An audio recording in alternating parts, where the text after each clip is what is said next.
मुख्यमंत्री विष्णुदेव साय जी की सरकार है, उस पर निश्चित रूप से उचित कार्रवाई नियम एक साल लगे अध्यक्ष महोदय एफआईआर कराने में। हम जो भी गलत आंदोलन किए, अध्यक्ष महोदय गाँव वाले आंदोलन किए तब एफआईआर हुआ। सरपंच गलत किया होगा तो सरपंच के खिलाफ होगी। हो रही है। सदन को गुमराह किया जा रहा है बार बार। अल्दा गांव में जो जमीन आवंटन की बात हुई थी, ग्राम पंचायत के जो प्रस्ताव है उसमें तो अतिरिक्त लाइन जोड़ी गई। इसकी शिकायत गांव वालों ने की। जांच रिपोर्ट कब सौंपी गई और उस आधार पर एफआईआर कब किया गया और एफआईआर में किनका नाम है। बिना नाम वाला जो एफआईआर होता है वो दर्ज किया गया और पुलिस इसकी विवेचना कर रही है। मंत्री जी कह रहे हैं कि अज्ञात के खिलाफ। सवाल उठता है कि जो पंजीयन रजिस्टर है पंचायत का, वो तो सचिव के पास रहता है, वो सरपंच के देखरेख में रहता है, तो अज्ञात कैसे? तो आप सरपंच को क्यों बचा रहे हैं, सचिव को क्यों बचा रहे हैं? क्या इनको जमीन आवंटित हुई है और क्या उस जमीन के डायवर्सन हो गया है? क्योंकि सारी शिकायतें हो गई है, थाना में एफआईआर दर्ज हो गया है, तो क्या मंत्री जी यहाँ घोषणा करेंगे उस आवंटन को निरस्त करते हुए इनके खिलाफ एफआईआर करेंगे?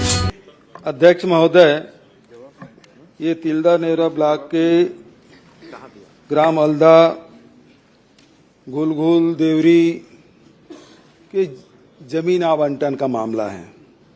इसमें कई विभाग हैं अध्यक्ष महोदय, क्योंकि गांव का मामला है तो जमीन का मामला है तो राजस्व विभाग हो गया, पंचायत का प्रस्ताव है मतलब पंचायत विभाग हो गया, आवंटन उद्योग विभाग ने किया है तो उद्योग विभाग भी है, और पर्यावरण स्वीकृति आपका है अंतिम।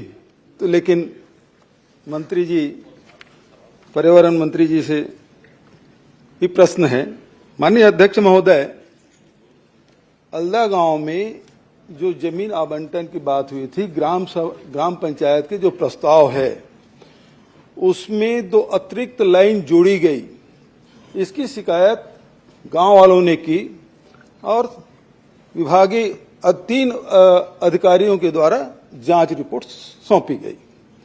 जांच रिपोर्ट कब सौंपी गई और उस आधार पर एफआईआर कब किया गया और एफआईआर में किनका नाम है, ये कृपा करके बता दें। माननीय अध्यक्ष महोदय, जैसा कि सम्माननीय सदस्य हमारे पूर्व मुख्यमंत्री जी ने बताया कि इस पूरे मामले में अनेक विभागों की भूमिका है, अनेक विभागों का कार्य इसमें सम्मिलित है। तो पर्यावरण विभाग की दृष्टि से मैं आपके बिंदु पर भी आऊंगा, बट पर्यावरण विभाग की दृष्टि से 2 स्टेज का परमिशन होता है। TOR टर्म्स ऑफ रेफरेंस जो जारी होता है वो एकदम शुरुआती होता है, और जो सेकेंड फेज होता है वो इन्वायरमेंटल सेफ गार्ड का होता है। तो इन्वायरमेंटल सेफ गार्ड जब जारी हो जाता है तभी कोई इंडस्ट्री अपना इंडस्ट्री लगाने का काम चालू कर सकती है, और इन्वायरमेंटल सेफ गार्ड के पहले ग्राम पंचायत के प्रस्ताव जरूरी है। हमारे यहाँ जो नियम बने हैं उसमें वो जरूरी है। तो अभी इस उद्योग के संबंध में जिसमें सम्मानीय सदस्य ने प्रश्न किया है उस पे कोई इन्वायरमेंटल सेफ गार्ड भी जारी नहीं हुआ है, उसके लिए उस कंपनी द्वारा कोई आवेदन भी नहीं दिया गया है, और ग्राम पंचायत का कोई प्रस्ताव इन्वायरमेंट बोर्ड के समक्ष प्रस्तुत नहीं किया गया है। इसलिए हमारे बोर्ड के समक्ष तो कोई विषय आया नहीं। लेकिन सम्मानीय सदस्य ने जैसा कहा कि इस बारे में जब उनका प्रश्न आया आपके माध्यम से, विधानसभा के माध्यम से, तो हम लोगों ने पंचायत विभाग से इस संबंध में जानकारी मांगी।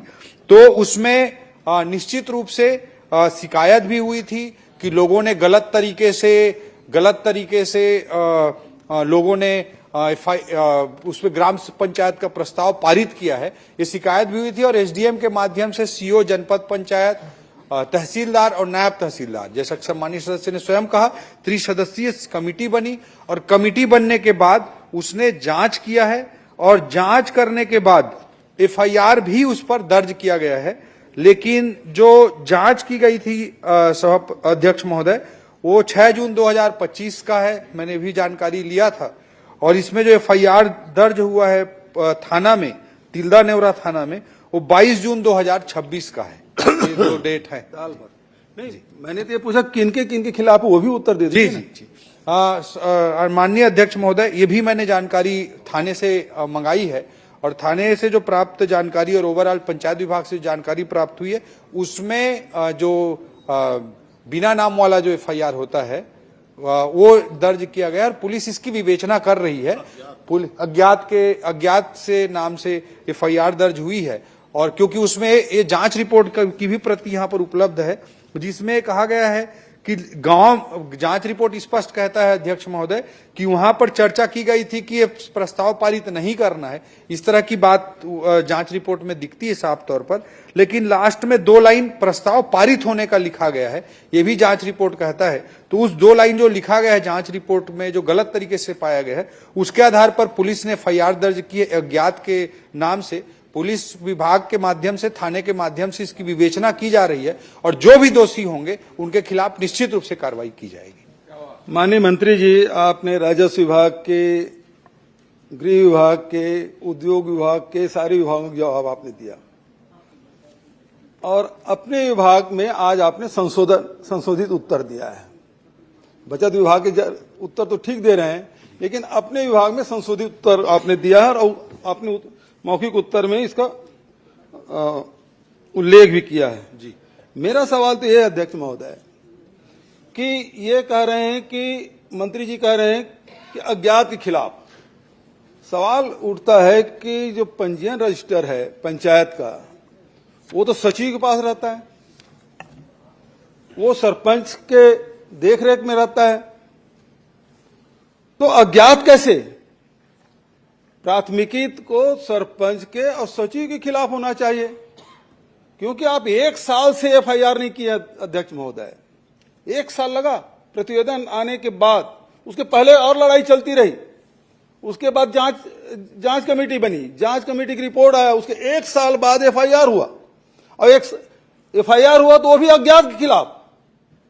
तो भाई आप सरपंच को क्यों बचा रहे हैं, सचिव को क्यों बचा रहे हैं? और सबसे बड़ी बात यह है ये जो 2 कंपनी है जिसको अलाट हुआ है जमीन, उसको वही तो लाभार्थी है, तो इनके नाम जब तक के नहीं लाएंगे तब तक की जांच कैसे करेंगे आप? माननीय अध्यक्ष महोदय, सरकार इसको निश्चित रूप से संज्ञान में ली है, तभी SDM के आदेश पर पंचायत विभाग और राजस्व विभाग को जोड़ते हुए जांच कमेटी भी बनी है, जांच रिपोर्ट भी आ गई है, जांच रिपोर्ट भी सम्मानित सदन में प्रस्तुत किया गया है, सम्मानित सदस्य को दिया गया है और इस पे पुलिस ने FIR भी दर्ज किया है। और मैं आपके माध्यम से सम्मानित सदस्य को, सम्मानित सदन को कहना चाहूंगा कि पुलिस विभाग इसकी विवेचना कर रही है और इस विवेचना में सरपंच अगर दोषी होगा तो सरपंच के खिलाफ कभी कार्रवाई होगी, अगर सचिव दोषी होगा तो विवेचना में आएगा तो उसके खिलाफ भी कार्रवाई होगी, अगर कोई तीसरा व्यक्ति भी कोई किया होगा तो उसके खिलाफ भी कार्रवाई होगी। विवेचना में जो आएगा उस पर निश्चित रूप से कार्रवाई होगी। पुलिस विभाग इसकी विवेचना कर रहा है। बहुत हो गया, पर्याप्त नहीं आया था।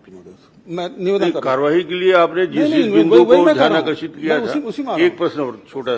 माननीय अध्यक्ष महोदय, मंत्री जी सही जा रहे हैं लेकिन मैं आपसे पूछना चाहता हूं कि messrs Balaji sponge iron limited और मेसर्स अग्रसेन स्टील एवं पावर लिमिटेड, क्या इनको जमीन आवंटित हुई है और कोई क्या उस जमीन के डायवर्सन हो गया है? चूंकि सारी शिकायतें हो गई है, थाना में FIR दर्ज हो गया है, तो क्या मंत्री जी यहां घोषणा करेंगे उस आवंटन को निरस्त करते हुए इनके खिलाफ FIR करेंगे? माननीय अध्यक्ष महोदय, जैसा कि जमीन आवंटन के बारे में सम्मानित सदस्य ने प्रश्न पूछा है, तो जमीन आवंटन का काम राजस्व और उद्योग विभाग के माध्यम से होता है और जो भी इसमें विषय होगा, पर्यावरण की दृष्टि से मैंने कहा कि इन्वायरमेंट सेफ गार्ड जो जारी होता है, जब तक ग्राम पंचायत का प्रस्ताव नहीं आएगा इन्वायरमेंट सेफ गार्ड कभी भी किसी भी हालत में जारी नहीं किया जाएगा। माननीय मंत्री जी, मैंने आपसे पूछा क्या आवंटन निरस्त करेंगे, क्योंकि आप पूरे सरकार की ओर से जवाब दे रहे हैं, क्योंकि बहुत सारे विभाग इन्वॉल्व है और बहुत सक्षम मंत्री हैं, विद्वान मंत्री हैं आप, और आप IAS रह चुके हैं, कलेक्टर रह चुके हैं, जानकारी है आपको। तो सबसे पहली बात, निरस्त करेंगे क्या? और पंचायत के सरपंच और सचिव और साथ ही ये दोनों उद्योग जो लाभार्थी है उनके खिलाफ FIR करेंगे? माननीय अध्यक्ष महोदय, जो भी नियम प्रक्रिया के अंतर्गत होगा, जिस विभाग से भी संबंधित होगा, आदरणीय मुख्यमंत्री विष्णुदेव साय जी की सरकार है, उस पर निश्चित रूप से उचित कार्रवाई नियम एक साल लग गया अध्यक्ष महोदय FIR कराने में। हम जो भी गलत होगा आंदोलन किए, अध्यक्ष महोदय गाँव वाले आंदोलन किए तो FIR हुआ। सरपंच गलत किया होगा तो सरपंच के खिलाफ होगी। हो रही है, बंदर मार किया जा रहा है तो तीसरे व्यक्ति के खिलाफ होगी। जो भी गलत किया जा रहा है जी के जवाब से असंतुष्ट होकर सदन को गुमराह किया जा रहा है बार बार। आरोपियों को बचाना उद्योगपति को बचाना बंद करो।